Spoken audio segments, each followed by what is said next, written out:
હસ્તિનાપુરના રાજા તમે જો દોસો આવા વસ્ત્રમાં કે તમે કોણ કે હું માળી આવા સ્વરૂપમાં જો દોસો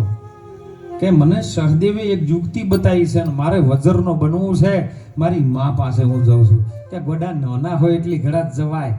કદાચ મોટા થયા હોય તબિયત આગા પાછી થઈ જાય મન વિચલિત થઈ ગયું હોય સ્થિતિ ખરાબ થઈ ગઈ હોય તમને ભાન દેહનું ન હોય એ વખતે કદાચ કપડું ખસી જાય તો ચાલે પણ તમે તો સભાનમાં છો ને આવું જવાય ખરું માં હોમે તો કે તણ હવે જાવું તો પડશે પણ કે એક ઉપાય બતાવું વસ્ત્ર પહેરવું ના હોય તો અરે કે જલ્દી તમે કોણ કે હું માળી વસ્ત્ર હું લાયો છું ફૂલની ચડી છે બોલો પહેરશો એ વસ્ત્રમાં ના આવે પણ અહંકારી હોય ને એની બુદ્ધિ જલ્દી ગમમાં ન આવે આ ફૂલની ચડી છે ને એ વસ્ત્રમાં ના આવે એટલે તને પહેરાઈ ગયું ને એ કદાચ જોય તો તમારે તમારું ધર્મ લજવાય નહીં અને માને માનો ધર્મ ના લજવાય બધું હચવાય રે બોલો પહેરી દો તરત પહેરી દીધી હોય પણ આ મૂર્ખાને એ ખબર ને કે જે ફૂલમાં પરોયેલો દોરો હતો એ હુતરના ધાગાનો હતો લાઈન માં પાહેણું ભર્યો છે માની જેવી પટ્ટી ખોલીને દ્રષ્ટિ પડી ને સાહેબ દ્રષ્ટિમાંથી અરે વધરનો બન્યો પણ માની ઓખમાંથી વહુ આયા કે બેટા આ ફૂલની ચડી પહેરી છે એટલો ભાગ તારો કોરો રહી ગયો કે મામુ નતો પહેરતો પણ એક માળી આવ્યો હતો પેલીને તરત ખબર પડી છે કે આ કૃષ્ણ સિવાય બીજો કોઈ ના પણ કે માં આર્યું વસ્ત્રમ ના આવે કે વસ્ત્રમ ના આવે પણ આ ફૂલને જે પરોવો વાળો દોરો છે ને એ બધો હુતરનો છે એ ભાગતો કોરો રહ્યો ને તારું મૃત્યુ એ થાય જેવો હતો ને એવો જો જતો રહ્યો હોત ને તો અમર થઈ જતો એમ ગુરુ મહારાજ જોડે આપણે પણ હાલ જઈએ છે પણ જેવા સ એવા કામ કોઈ દાડો 90% દબાયેલું રાખે હે અરે જેસલ જાડેજા જેવા પ્રગટ કર્યું સાહેબ એ તોરલ આ મત દરિયા ના વાયુ છે અને ડૂબી રહ્યું છે પલમાં ડૂબી જાય મારું મોત મારો કાળ મારી હોમે ઉભો છે મને બચાય તું માં તો કે બચવું હોય એક જ ઉપાય છે જેવો સિંહ એવો થા પાપ તારું પ્રકાશી લે ધર્મ તારો સંભાળી લે બીજા કોઈનોય નહીં તારો પોતાનો ધર્મ શું છે તારો સ્વધર્મ પોતાનો ધર્મ એક જ છે પોતે પોતાને ઓળખવો આત્મ સ્વરૂપનું જ્ઞાન થવું એ જ પોતાનો ધર્મ છે સાહેબ બીજા બધા ધર્મ પસળવા અને સાહેબ પલમો પીર થઈ ગયો એમ મહાપુરુષે માર્કંડ ઋષિએ એવું કીધું ગાતો તું કયો અને આવ્યો છે કે અસલ યુગમાં નો આધારો હતો કોઈનો આધાર તારે હતો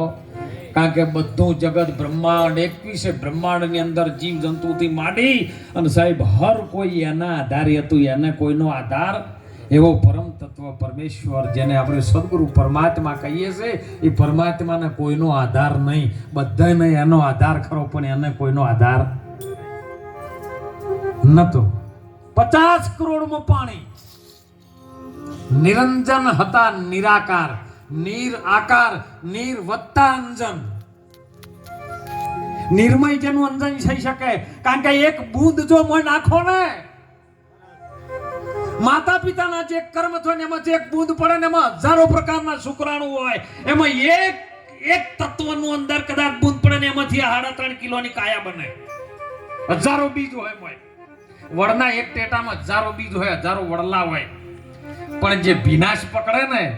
અને જેને ભેજ મળી જાય ને ઈરો ઉગે ને કે બીજો ના ઉગે એમ ગુરુ મહારાજ જોડે જન એટલે ગુરુ મહારાજનો જે આત્મ તત્વનો આપણને બોધ જાગૃત પડે ને આપણા વિનાશ આવે અને વિનાશ આવે એટલે કૂણું થાય સાહેબ મન એવું રહે નહીં મનને ઠપકો આલેલો એ નિર્મય અંજન થઈ શકે એવી વસ્તુ નિર્મય આકાર દર્શાવતું તો એવી વસ્તુ કારણ કે વસ્તુ જ કહેવાય છે અને નોમ લેવામાં આવતું કારણ કે નિરાત મહારાજે એમાં પ્રમાણ આપ્યું છે કે વાણી માવે વણસી જાય નિર્વાણી પદ છે સાચું નામ રૂપ ગુણથી ન્યારું જાહેર પદ ન ઉજાચું અને શક્તિએ પછી કર્યો સમાગમ નિરંજનને વચન આપ્યું ઉમિયાજીને વધ્યો છે ઉમે અને 3 દેવ પ્રગટ કીધા સાહેબ એ વખતનો વધારાનો આધાર તું હતો અને ઓય આયા પછી તારા અંશમાંથી અંશ નીકળ્યો અને ઓય આવીને આ ગર્ભમાં રહ્યા પછી તને એવો કોલ કર્યો પરમાત્મા સાથે, કોઈ ન કહી શકે કે આ ગર્ભમાં નતું. ગર્ભવાસમાં ભક્તિ કબૂલી,